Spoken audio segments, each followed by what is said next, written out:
Hey, everybody, Craig back at you.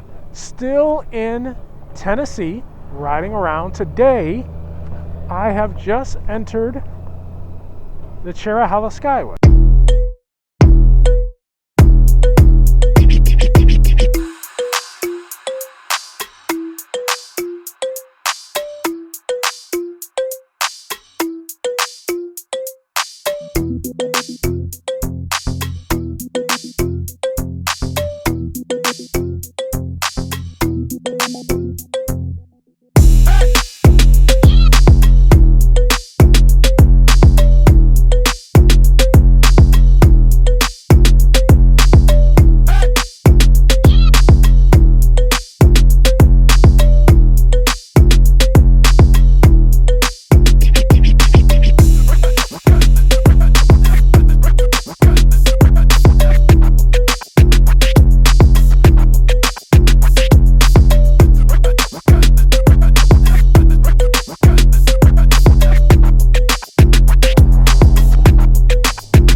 Hey everybody, Craig with you, just leaving out, or I left out a little while ago, from the Pigeon Forge, Gatlinburg area on my way to Memphis, Tennessee, where I will be spending the night.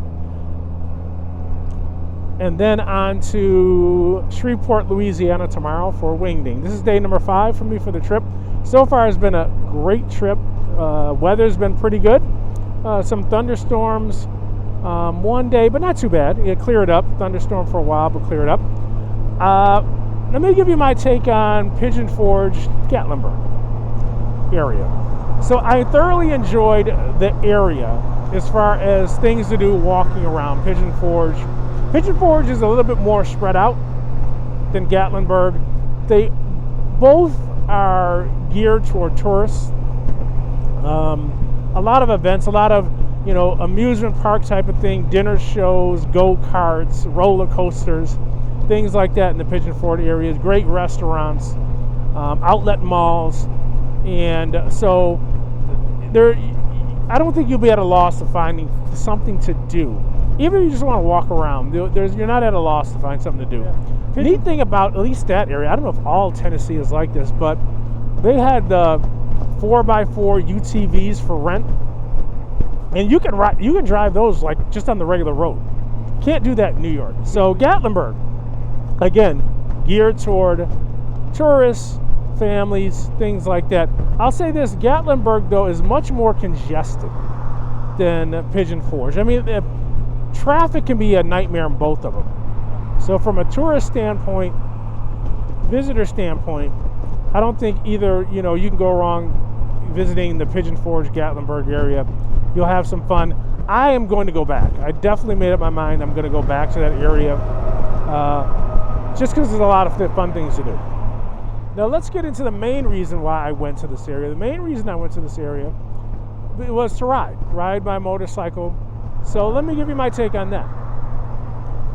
I will say North Carolina, Tennessee, you guys, it's hard to beat the roads that you got there. It's just the scenery, the curves, everything. I don't know. I think that maybe California can give you a run for your money, but it's going to be tough.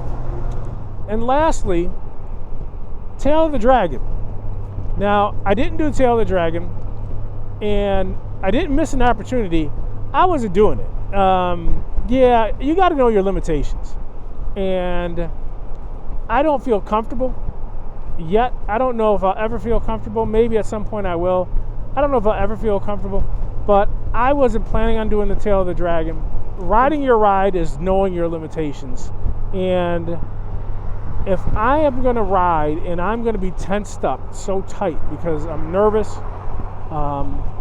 about curves and speeds and dropping the motorcycle, then I'm not going to do it. So, can you say I was scared I was a chicken? Yeah, absolutely. I was scared I was a chicken. I ain't doing it. So, maybe if I ride in these areas and get more comfortable with doing the curves and the twisties and the switchbacks, at some point I'll take that on. But nah, not this time. So, purposely left the Tail of the Dragon out because I'm trying to have a good trip, and that would not have equated for me to have a good trip. So today's ride is just going from point A to point B, getting into Memphis. When I get there, maybe I'll see how I feel. Maybe try to check out a restaurant. I don't know if I'm going to feel up to going to Beale Street. I might go down to Beale Street. Depends on how I feel. But no specific riding plans in that area. Just getting to the area, relaxing, and then just going on to Louisiana tomorrow.